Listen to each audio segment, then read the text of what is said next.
All right, amazing. So I have my flashcards from when I studied. What announcements do I have also?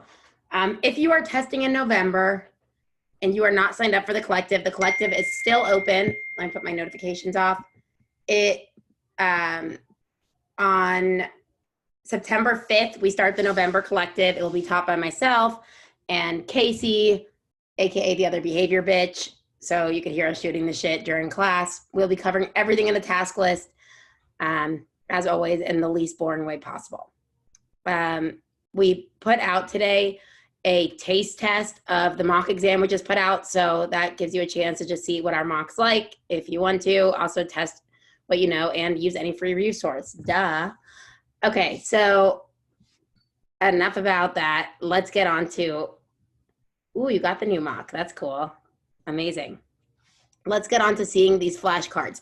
So I think the best way to do them, to not throw other people off, is right now in your, okay, Ellie runs in the blender, hold on. In your chat, put it that you're sending it to me directly so that not everyone sees the answer, because I know it's stressful when you see other people answering the questions. So we'll start off. Hopefully I picked out some good ones. Some of them are written in question form. Some of them I might read like what the definition of it is, and you'll tell me what it is, what the answer is.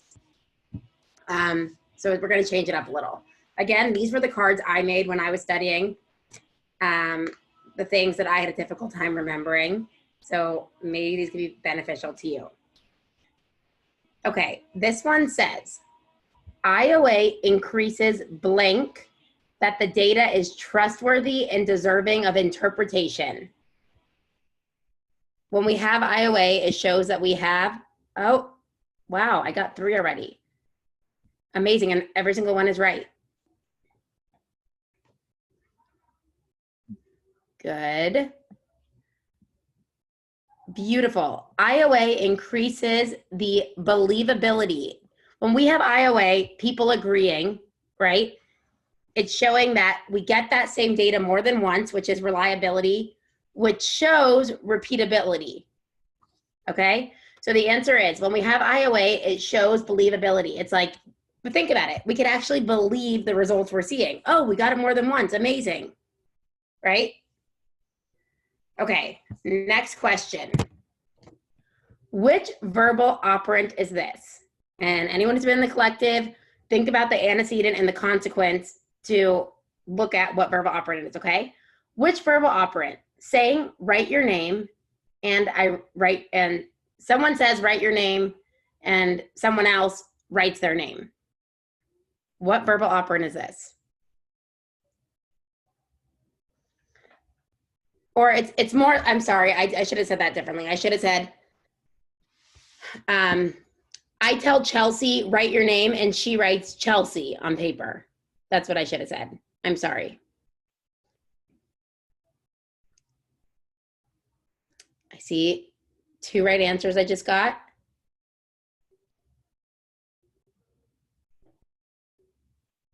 Megan, you got it?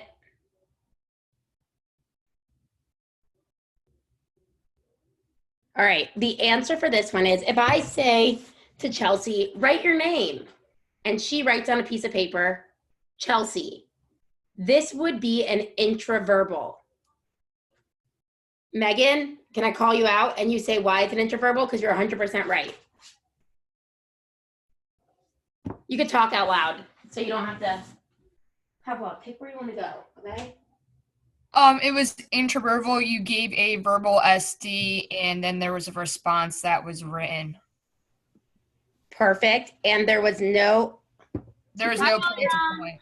They're all saying hi, Eliran. Hi, Look what just got delivered, okay? Why is it not a transcription? Because transcriptions have a verbal SD also. I'll tell you why. Okay. Also, what I was saying about the intraverbal is it also does not have point-to-point correspondence, and it could or it couldn't have formal similarity for intraverbal.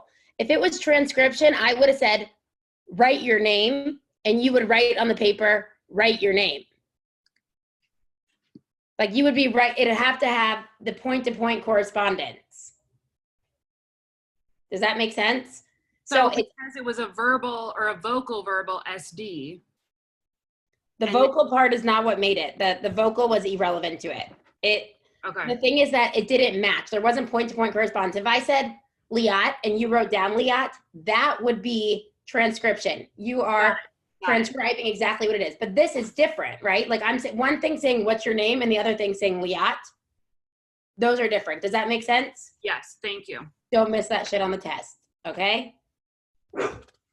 Pavlov, why are you getting all loud now? He's literally been quiet the whole day. And he's barking at my, it's whenever I talk about verbal behavior, you know, he starts manding. Damn it, he like has a thing for trash cans to bark at them. Okay, anyways, here we go. What time sampling method, recording method tends to overestimate behavior? You guys are so quick. Yes, good job. Chelsea, Megan, Angela.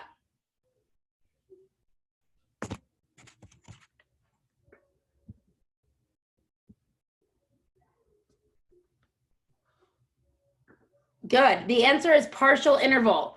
Remember, partial interval overestimates behavior. Why? Because we're saying it happened, even if it happened for 1 second of a 10-minute interval.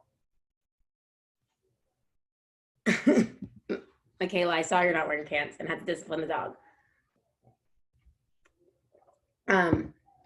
This is so good. This is mint lemonade.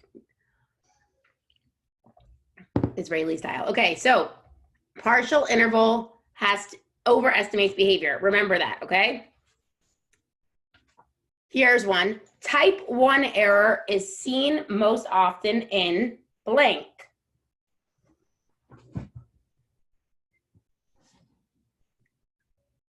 What?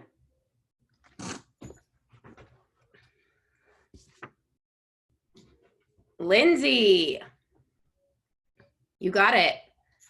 Selena. Type 1 error, which someone said, correct. It is false.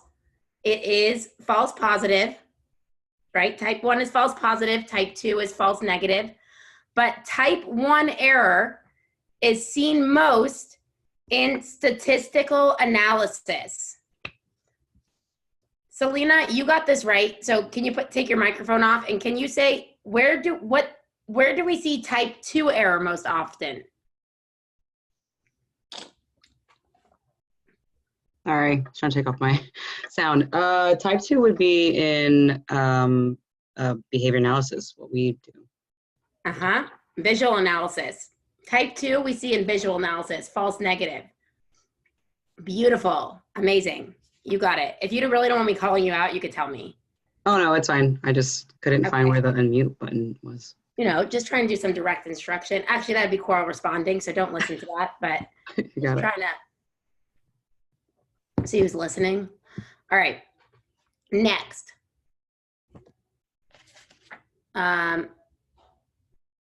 True or false? Hold on. No, I don't want to do that one.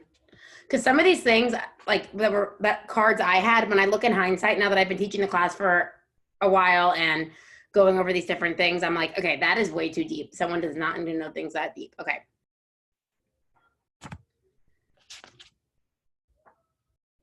Okay, hold on.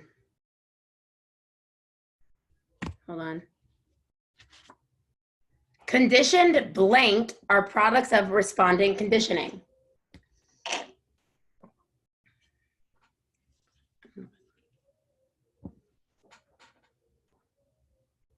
Can you say it again?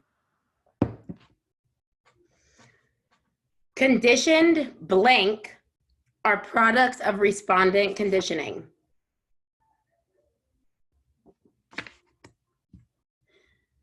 Ashley's iPhone got it right. Lindsay got it right.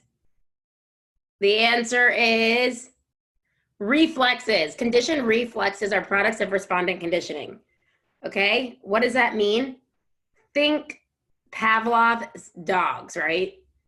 So the reflex, which was salivating, right, with Pavlov's dogs, became conditioned reflexes because respondent behavior has to do with reflexes, right? Like unlearned behaviors.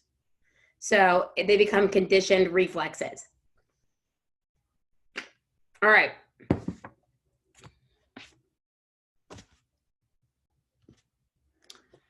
Which stimulus class is this? This stimulus class evokes the same response when two or more stimuli that do not share common physical form are present. This stimulus class has a limited number of stimuli. Good, Chelsea. Good, Ashley. Good, Dana.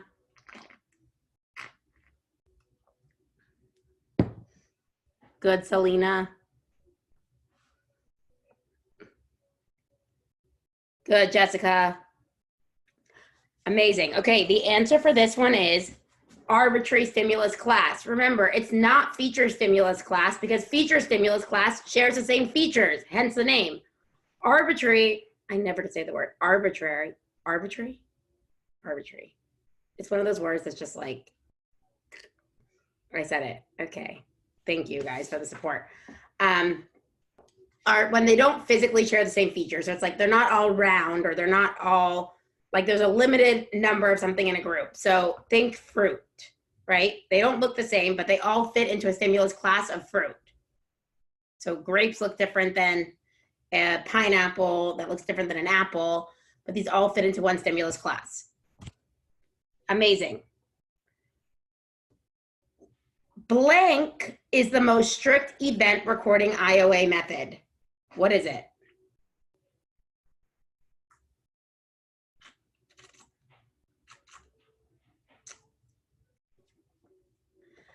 Okay, someone said repeat it.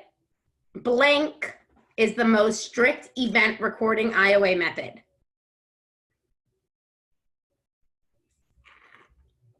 Good, I see some right answers.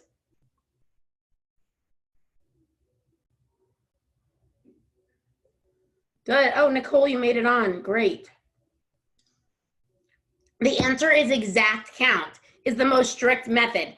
Wouldn't you think someone who's very exact is strict? That's how I thought of it. Like, oh, this person's so exact. They're very strict about everything they do. Right? You ever hung out with someone who's exact? There you go. They're very strict. Exact count, guys. That is the most strict event recording IOA method. Okay. Okay.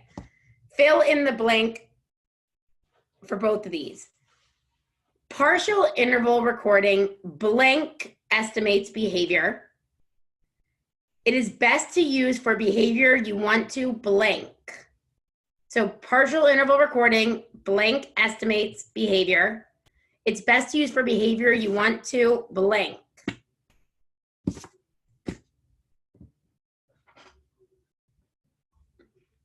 Good, I see every single person's got it right.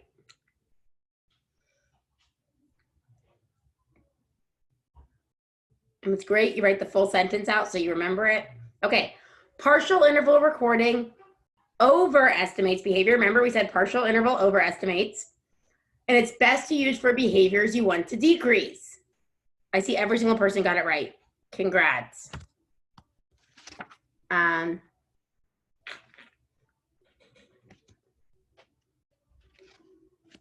Does anyone here know the 3 guidelines for changing criterion designs?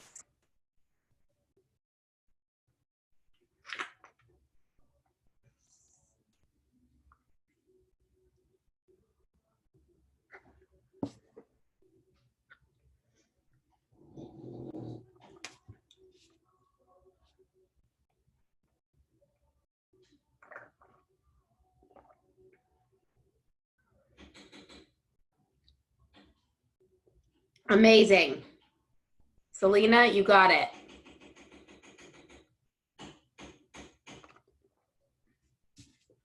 The 3 things are, and I always remember this one, the guidelines for changing criterion designs. as LMN, like LMNOP, because LMN is the acronym. L stands for length of phase, right? Changing criterion, you have to have it going for a little bit. M stands for magnitude between changing criterion, right? We want to create enough of a jump that we show that it goes from, that we are the one actually having the control on the rate of behavior that we're seeing. And so the second, so we said length, magnitude, and the last one is number of criterion changes. The more changes we do, the more we're showing that we have control of the behavior that we're doing. So this shows that we have internal validity or functional control. What? What was By the way, I don't know why. Michaela, you are like the biggest on my screen this entire time, and I've seen your underwear like twice. Sorry. You probably have me pinned for some reason. I only see your screen, and I'm like, In the top corner, if it says unpin video, it means you have me pinned. oh, okay, well now I see everyone. But I was like, I hope that this is not showing if I put this on YouTube. Well, whatever. YOLO, girl. Thanks for taking one for the team, just so we could share with ABA with the rest of the world. It's hot out, sorry. No, it's okay. I hate wearing pants also. Oh, but my question was, what was L? Length of phase. Thank you. Amazing. All righty, let's see what's next. This type of experimental design is best for evaluating effects of instructional techniques on stepwise changes in rate, accuracy, duration, or latency of a single target behavior. Which experimental design is this?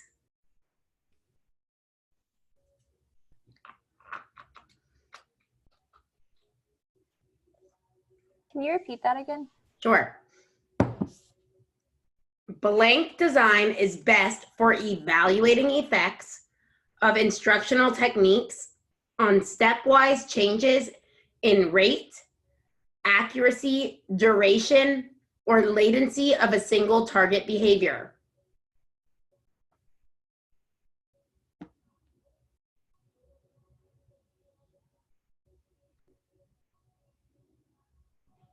Good, good, good. I see some right answers. Good job, Nicole. The answer here is changing criterion. And the key word you should take out of this, is stepwise changes, okay? Now, never in a definition for multiple baseline are you gonna see stepwise, okay? I know it makes the steps when you're like putting in the different baselines. For yourself, remember that multiple baseline makes that step. But the stepwise changes, when it talks about rate, accuracy, duration, or latency of a single target behavior would say like, okay, then it's not necessarily talking about multiple baseline for any of you guys who put that, right? Because multiple baseline we know could be across what three things?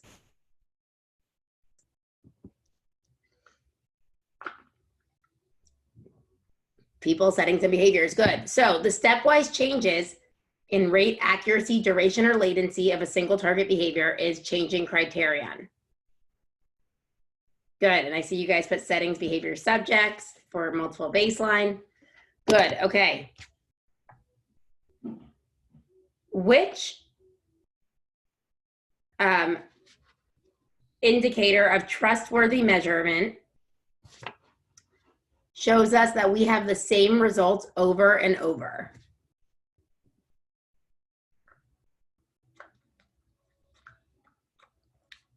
Yes, people are writing the answers, Aubrey, but they're sending it privately to me. So like in the chat, put, what is my name on here? Study Notes ABA, I'm assuming. So that people don't see each other's answers.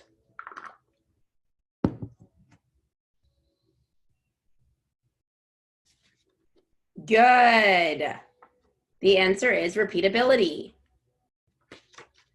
Shows the same result over and over. And guys, and remember, when we have repeatability, and also a hashtag for that is reliability, we can detect human error, right? Our science, if we're able to replicate results, if we could do it more than once, or if we can't do it more than once, it's like, oh, there must have been an error made by the human, right? So we use reliability to detect human error. What type of behaviors do not have a clear beginning and end? They are not discrete.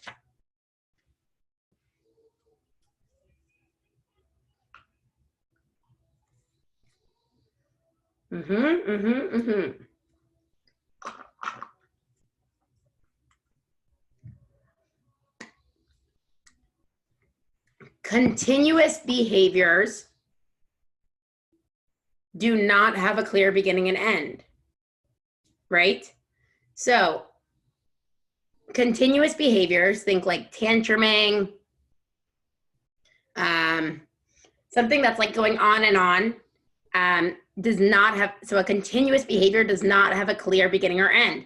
Okay, collective students and everyone else. We measure continuous behaviors with what kind of measurement? Good. That's some fluency, Lisa. You said that very quickly.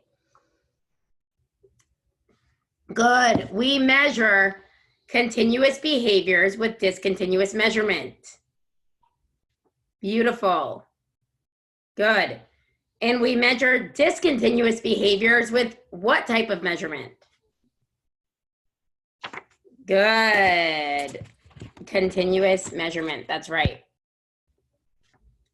What 3 problems are avoided by alternating treatment designs?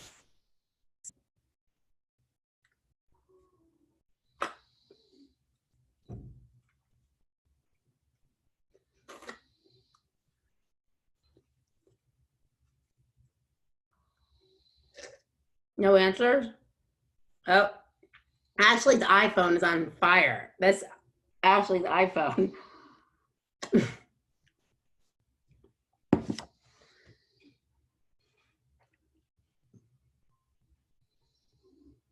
Good. Okay, so the 3 things that we avoid with alternating treatment design is, the acronym is ISU. Okay, Iowa State University or Indiana State University, depending on which one you want to remember. Okay, I, irreversibility, right? Like it's not a problem with not being able to, like, to have irreversibility. Like with a withdrawal design, it's hard to go back to some conditions once something's been learned. Same with sequence effect. The S stands for sequence effect.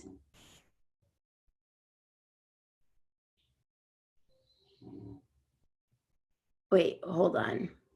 Someone's writing to me privately, but the reason you can't see is directed just to STUDYNOTES ABA host, not everyone. Oh, I think you meant to answer to everyone. Okay. So we have irreversibility, sequence effects, and the last one is unstable data. We're not really allowing for unstable data because we're going back conditions like so quickly. All right. I think you guys are going to get this one. What am I? I was developed by Skinner to record data in EAB in 1957.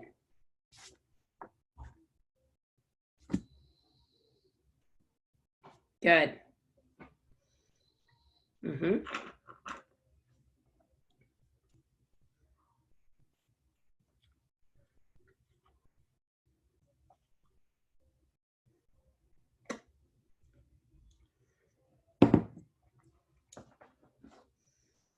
Good. The answer is cumulative record / cumulative recorder, developed by Skinner to record data in EAB in 1957, right? Remember, this is cumulative record. When you keep adding responses during observation periods, it never goes down.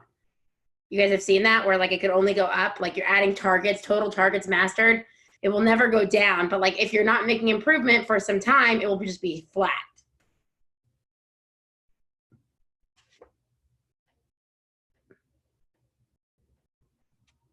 Wait. I can't see what's going on in the chat over here. What is going on? Someone's trying to figure out how to send private answers.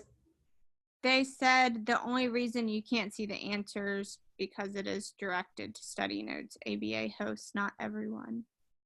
Are they wanting to see the answers? I'm confused. I don't know. Yeah, maybe, Liat, can you type the answer after we answer it so we have it written down? Sure. Or if someone could be like a scribe in here as I'm doing this, if you know anything about me, I'm like the slowest typer. Let's see. I got you, girl. Tabitha loves to type. Okay. All right. Okay. Out of Iwata's, when you do a functional analysis, blank condition test for positive reinforcement.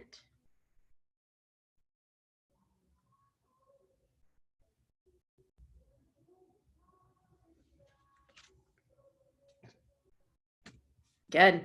Good, good, good, good, and good, and good. Good, Lauren, Ashley, Selena, Lindsay. The answer is a tension condition test for positive reinforcement. Good. Amazing. Which condition tests for negative reinforcement? Whoa, Lisa, I didn't even get to say it. You knew where I was going next.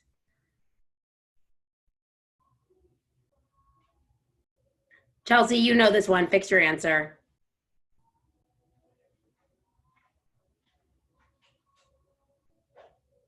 Good. The escape condition. I keep second guessing myself. I know, you know, like if you want to have removal of something, so like the demand condition. Such a visual learner. This is like killing me. I know, this is hard. You know what? I was thinking that also, like things I like written also. I was like, this is hard when you're not seeing them written. No, I'm awful at it. Okay. Okay, I know that anyone in the collective is getting this one right. And if you don't, just shoot me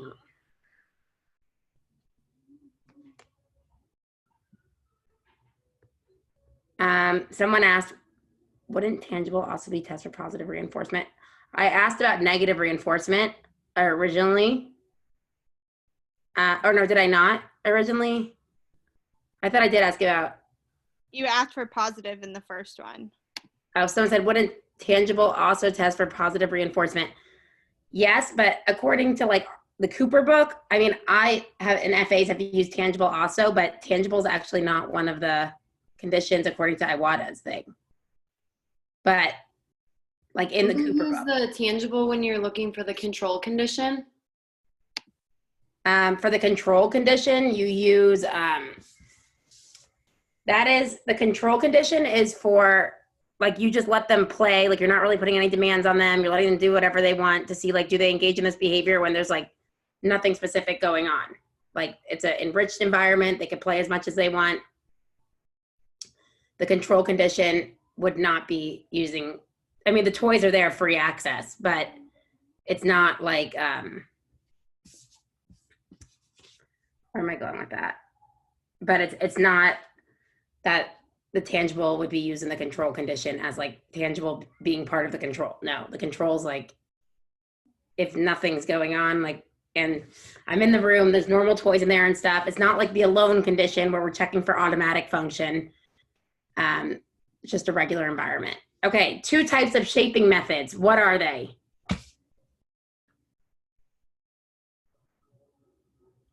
Good. I expect everyone from the collective to not miss this one. Good.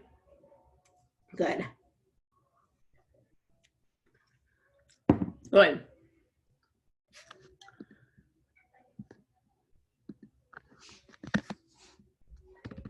Okay. The 2 types of shaping methods are across topographies and within topographies. Everyone got it right. Good. So an example of across topographies would be a speech therapist teaching novel vocalizations to an individual who does not possess any vocal ability. So you're shaping across topographies, right? So like initially someone has no vocal repertoire. So first you're gonna get them like just to like shape their lips, right? Like say cookie, right? Like coo, their mouth first before even a sound. Now a different behavior would actually be making the sound, right? So that is shaping across topographies. You're getting them to get to the final desired response you want, but doing it through like shaping across topographies, like the topography is actually different. Now, within response topography, everyone in the collective, you know, this is hashtag harder, stronger, faster, think sex, right? This is what we say, think within. You're within someone when you have sex, right? Yes, great. Now you'll never forget it. This is when you want someone to go longer, stronger, harder. It could also be used for running a race, right? Okay, I'm training for a marathon. Now I'm gonna do 2 miles today. Now I'm gonna do 3 miles tomorrow, right? It's shaping across longer, harder, faster, stronger, within, sex, literally, think sex. You'll never forget it. There you go. Okay, what are the 3 types of reinforcer assessments?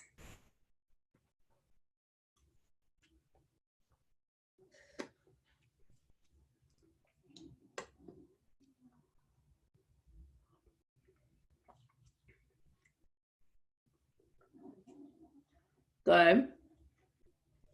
Good. We have the 3 are progressive ratio strain, multiple schedule, and concurrent schedule. Progressive ratio schedule is we're seeing how much is the what's the lowest or what's the most amount of response you'll engage in to get this reinforcer. Like what's your breaking point, right? And before you're like, all right, no, dude, that's just too much work for me to do for that pay, right? You're progressively seeing how much someone will do to get a certain amount of reinforcement before they're like, nope, not anymore. Sorry, it's not worth $100 to me. Multiple schedule is when we have 2 or more component schedules of reinforcement going on, right? And this is like multiple schedule when we talk about compound schedules. And then we have a concurrent schedule, and this is hashtag matching law, hashtag choice. This shows the relative effectiveness of high probability and low probability stimuli as reinforcers. Okay? I don't think we have time to like go any more into that one, just because. Let's see, okay. This one, what am I? This occurs when a person's repertoire has been changed such that short and long-term reinforcers are maximized and short and long-term punishers are minimized.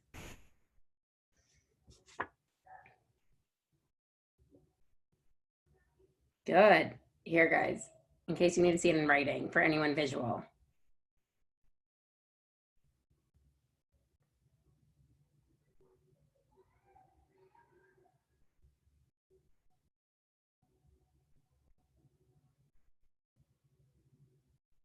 Good. Again, it says, this occurs when a person's repertoire has been changed such that short and long-term reinforcers are maximized and short and long-term punishers are minimized. The answer is habilitation.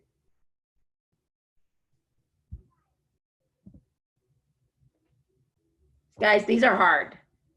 I'm telling you, these were like, if you're not feeling really good right now, it's because like these were literally like, I didn't make flashcards of everything I studied.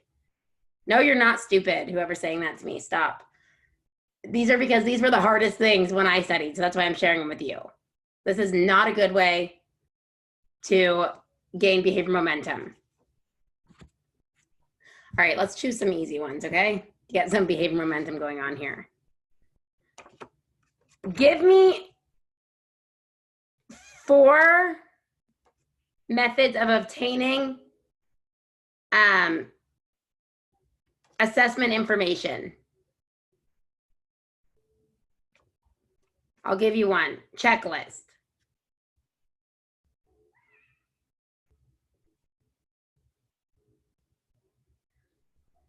Interview.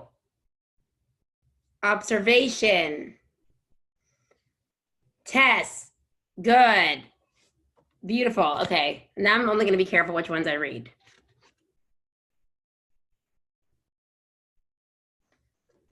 When one receives a reinforcer without meeting the predetermined criterion. For example, I know that if I run, I buy myself an ice cream. But I'm like, well, I biked, which is exercise, so I'm still going to give myself an ice cream.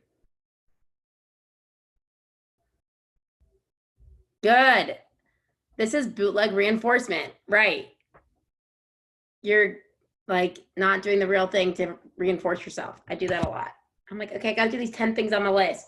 And then I'll go watch this thing on Netflix. But it's like, I did 7, but they were hard, so I'll give it to myself anyways. That's bootleg reinforcement. Okay. The ordinate is an AKA of what?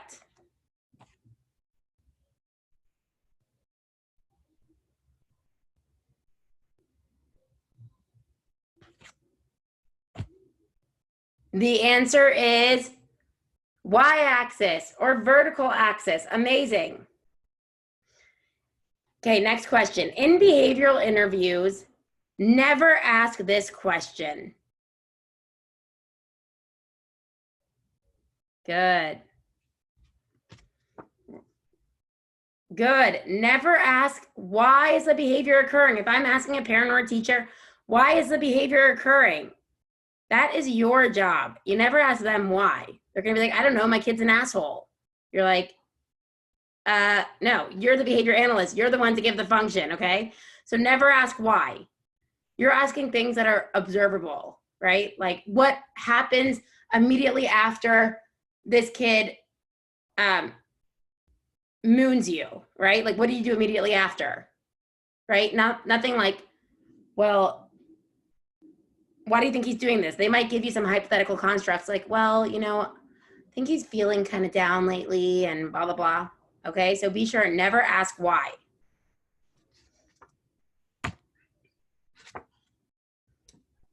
An AKA for a frequency polygon is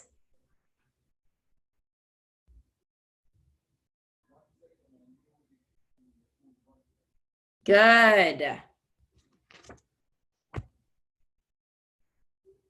You guys are all getting it right. Good. An AKA for a frequency polygon is a line graph. Good, guys. Tonight we did something that you should never do, okay? I demonstrated something you should never do. We did low P, high P, okay? We really were just screwing it up, not giving you nice behavior momentum. I probably should have put some easy shit in there first and then got harder. But I kind of showed you what not to do. That's why I did it specifically. Just to weed out anyone who's not willing to have a little bit of a challenge, you know, and bitchy like that. Okay. Timeout is not effective for behaviors with this function.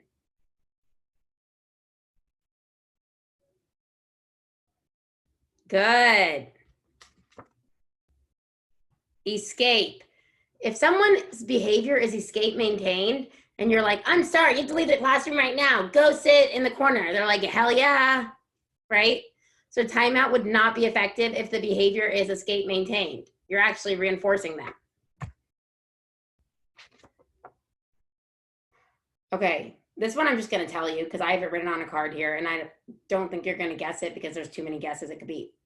But I obviously wrote this for myself with ethics. In order to conduct an FBA, a BCABA must, anyone know?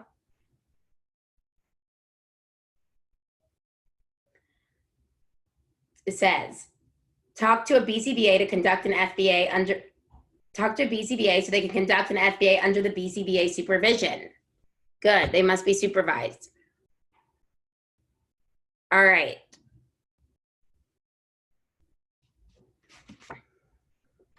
Blank focuses on generality to other environmental settings. Is it external validity or internal validity?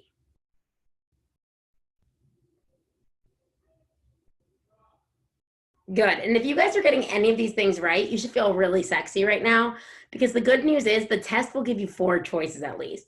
Like, I could see how your brain could go into like 73 locations with these questions. All right. So you should be feeling yourself. Okay. The next one, you ready? The answer was external validity. Yes, you got it. It can generalize to other things. Chelsea said, thanks for trying to make it better. I realized this was not the kind of, like, I realized the questions before were like, this is not good to give anyone right before they're trying to study to feel discouraged. So screw me for that. I'm sorry. Okay. And this is what happens, why the videos, I never end up posting them to YouTube after classes, because we learn along the way. People be like, why didn't you post it? I'm like, it's not something I want to post, but whatever. It's good review. Okay. This is a type of timeout procedure. It withholds the opportunity to engage in the activity by removing the subject from the activity setting or having him observe others engaging in the activity.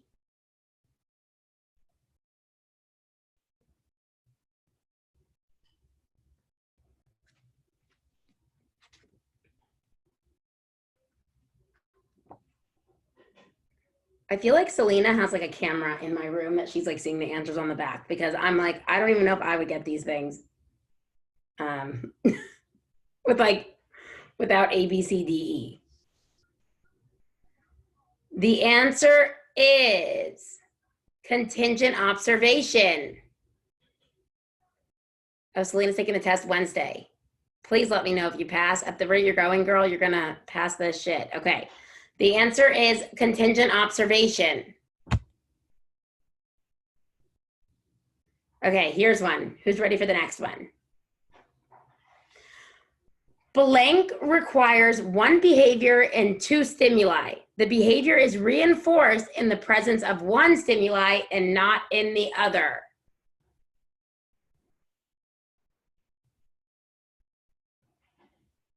Melissa, good job.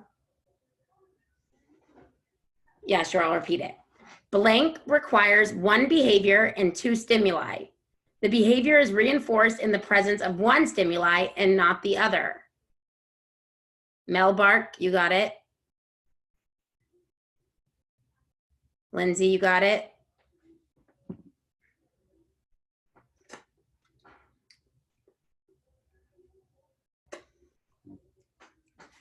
The answer is stimulus discrimination. The part that should tell you for this, it says requires one behavior and 2 stimuli. When we talk about any, like whether it's stimulus generalization, response generalization, or stimulus discrimination, we put the word multiple in front of it. So here we say multiple stimuli, because I said it requires one behavior and 2 stimuli. So we know it's going to be multiple stimuli in the word, okay? So, but you take the word multiple off, as you know from the collective. And then after stimuli, it says one of them is going to be reinforced and one of them isn't. That's discrimination.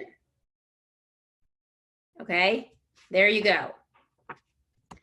Blank is also known as the abscissa. Good. I feel like no one should ever forget this one after you learn it. Right? Abscissa looks like scissors. That's right. When you open a pair of scissors, you have an X. Abscissa, baby. There you go. All right. Multiple baseline designs can be conducted across blank, blank, and blank.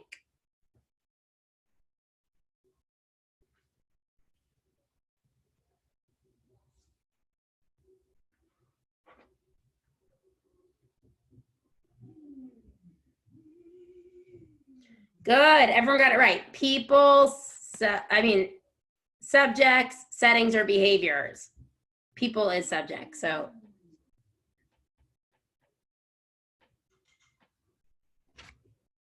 Okay. Let's see.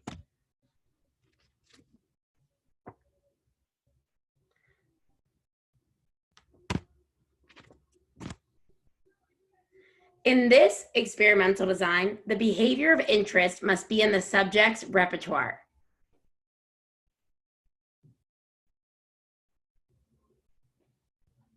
Good. Beautiful.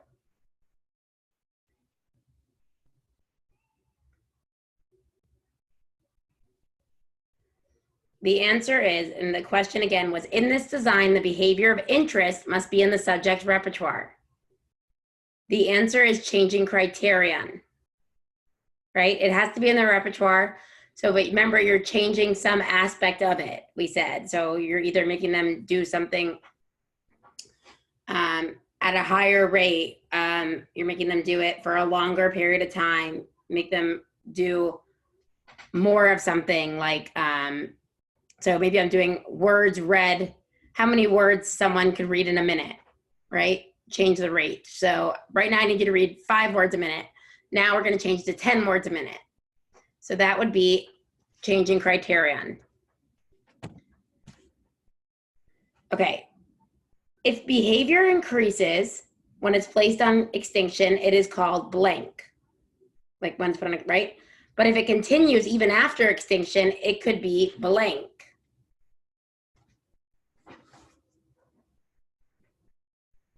Good, Lindsay. Good, Melissa. So if a behavior increases once placed on extinction, it's an extinction burst. We know sometimes like when we put something on extinction at first, it increases first. That's an extinction burst. But if the behavior continues even after the extinction, it could be resistant to extinction. The answer would not be spontaneous recovery. Spontaneous recovery is once something is put on extinction, the behavior decreases or goes away, right? And then suddenly it comes back later. I always say the example of the crazy ex-girlfriend who keeps texting her ex, right? And he's like, I'm sorry, I have a new girlfriend. I can't talk to you anymore. And she's like, what the fuck? So then what does she do? She goes crazy, right? All of us girls have been that one time, I'm sure. It's like 73 messages a minute, I mean, right? All these texts, they have an extinction burst. Now they're sending messages through Facebook and Instagram and eBay and anything they could think to get a hold of this person, right? Anything. So that's an extinction burst. Right after the behavior increases, things that are functionally equivalent, but so like all those ways are ways to get a hold of the boyfriend, right? Now, but if then what happens is finally you stop doing it. You've been put on extinction. You're like, all right, he's not answering me. This means he's never answering, right? If he's on extinction, not intermittent reinforcement. So the behavior goes down. Time passes, whatever. You go out with your friends, have a few tequila shots with your friends.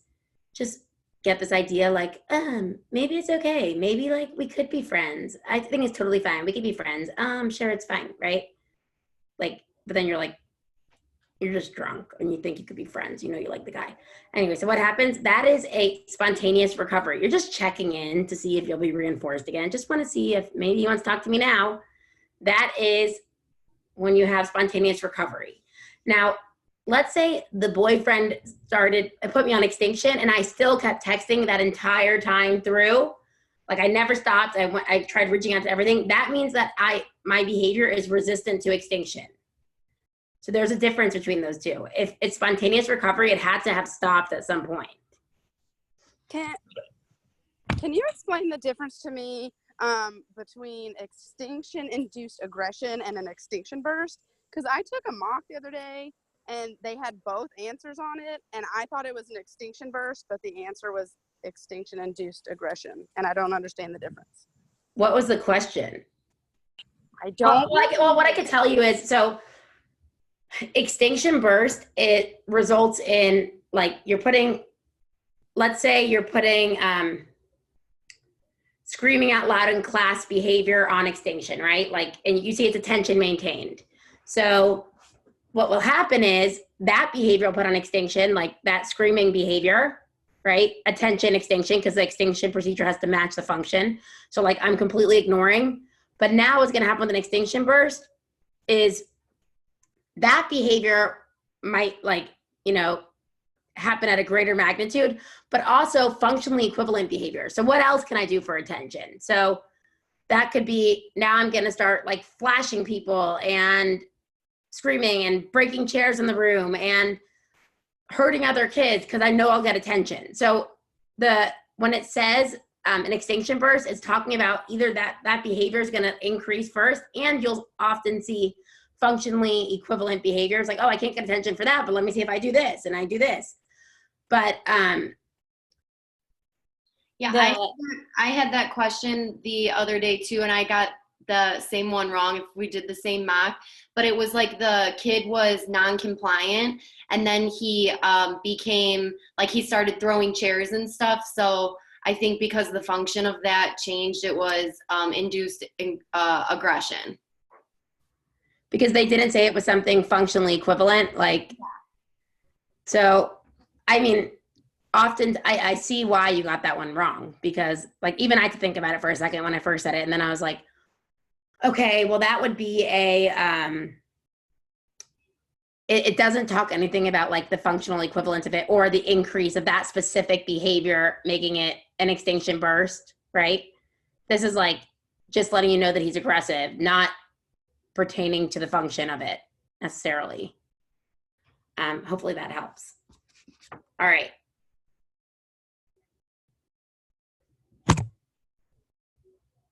Okay, we did this one before, but let's do it again for fluency.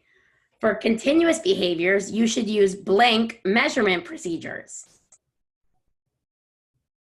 Good.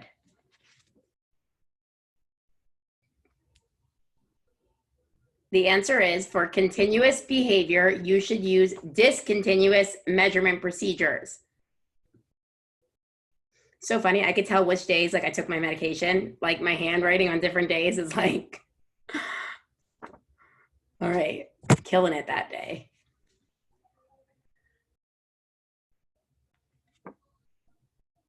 Okay, give an example of a non-parametric analysis.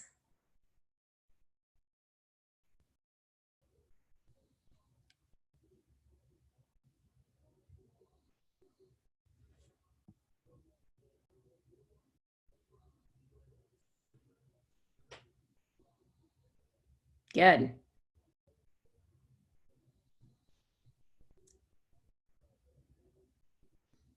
Every person's got it right. Good. So non-parametric, we see the word on in the word non, right?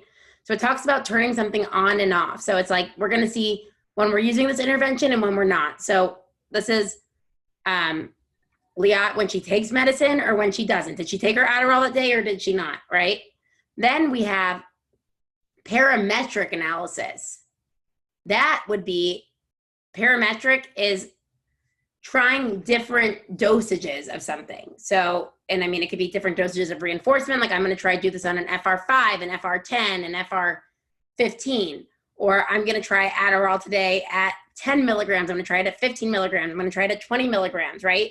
To see the effect of doses. So parametric, your hashtag is dosages. And your hashtag for non-parametric is on-off.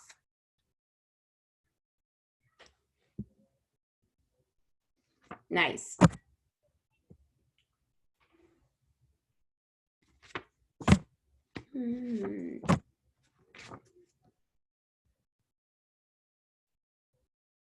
Before we start an intervention, we want the baseline to be good. Good. We want a stable baseline. Steady, stable baseline. Exactly. Okay. 3 characteristics of good operational definitions. They should be blank, blank, and blank.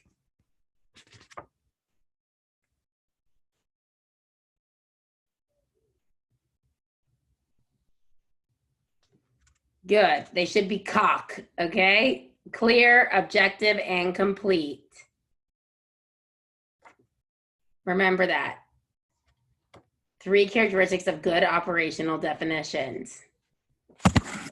All right.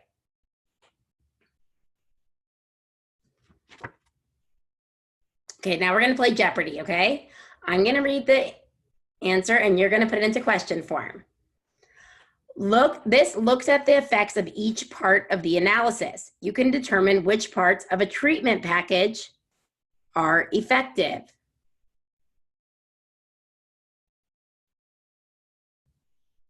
Good.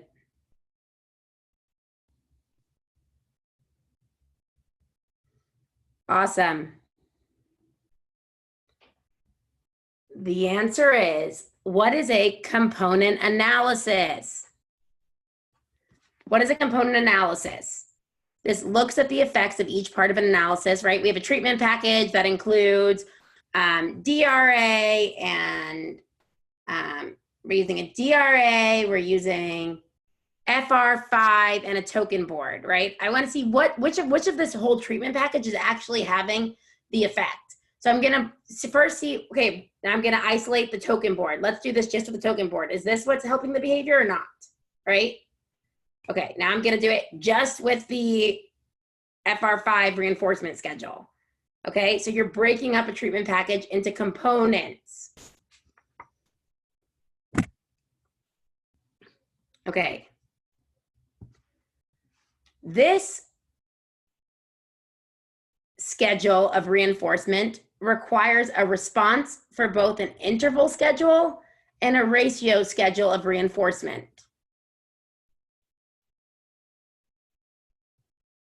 Good. Good. I said it requires a response for both an interval schedule and a ratio schedule of reinforcement.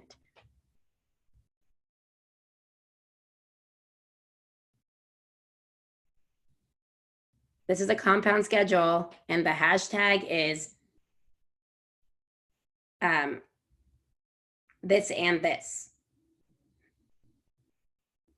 Okay. The answer is conjunctive schedule. A conjunctive schedule is a type of compound schedule that has to have a interval requirement, so a time requirement, and a ratio requirement, a response requirement. So that would be me saying, hey, I need you to write 10 flashcards in 20 minutes, right? 10 is the ratio requirement, the response/ratio requirement. And when I say 20 minutes is the interval requirement. Now, if you do not do your 10 cards in 20 minutes, you will not receive reinforcement. So if you do 10 cards, but you do it in 3 hours, you're not going to receive reinforcement. Okay? For conjunctive, you need to do both. Now, someone said alternative. Alternative schedule, the hashtag is not this and this. The hashtag is hashtag either or. So it's like, look, this example for this one, for alternative, is when you think of your oil change sticker on your car. It's like you could either come in when you've driven 3,000 miles, or you could come in 3 months, right? Whichever one you reach first, doesn't matter.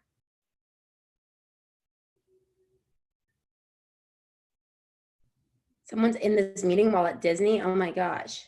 Committed. That is committed. I've never met people in a field who like love Disney so much. Everyone like is Disney crazy. I guess I'm like not that cool. All right. Okay. Should we do one last one? Which dimension of ABA am I? I seek objective observation of a target behavior and the behavior precisely so the measurement is accurate.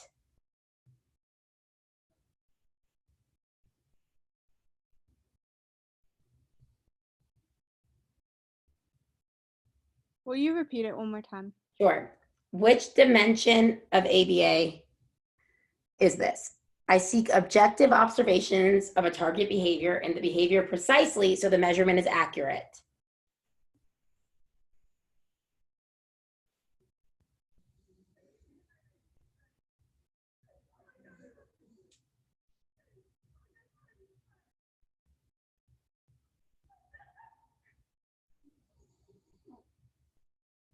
Wait, I think I messed up.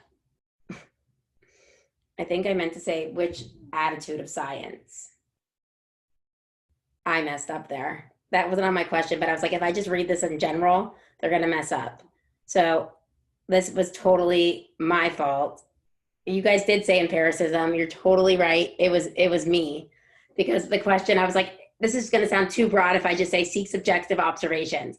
So I just said, the answer is empiricism. You're 100% right. And I see a lot of you guys still got that right, even when I said the wrong thing. So good for you. And I was going to end on that one, but we will not end on one that was not correct. So that's my fault. What is an acceptable IOA score? I made this a post recently.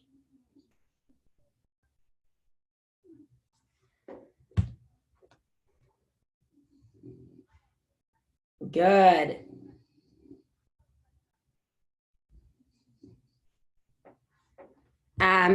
The answer is 80% or higher, obviously.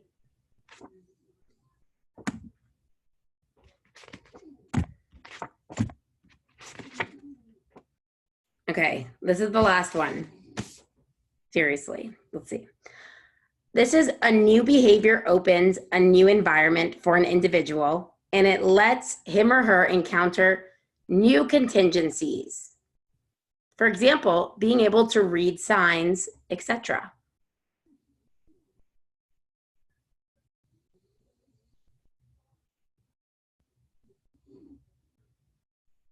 Good. The answer is behavioral cusp, right? We say a behavioral cusp allows us to enter a whole new world. There's for all you Disney lovers in here, right? Hashtag a whole new world. So behavioral cusp, think a whole new world. This is when you learn something that allows you to come into contact with new environment and new reinforcement contingencies. So there you go. I'm sorry that I messed up that last one with the empiricism. I gotta be honest, this has been the longest week ever. Hopefully this helped. If you guys could answer these, realize you're gonna have this, like these are a lot harder when you're not seeing something written, number one. Number two, you could have 5 million answers to different things. So remember, if you could answer these, you're gonna kill it on the test when you have a choice of 4 different items, right? You're gonna do great. And hopefully hopefully one thing you learned during this class tonight might be that one question you have. So it made it worth you guys coming here on a Friday night.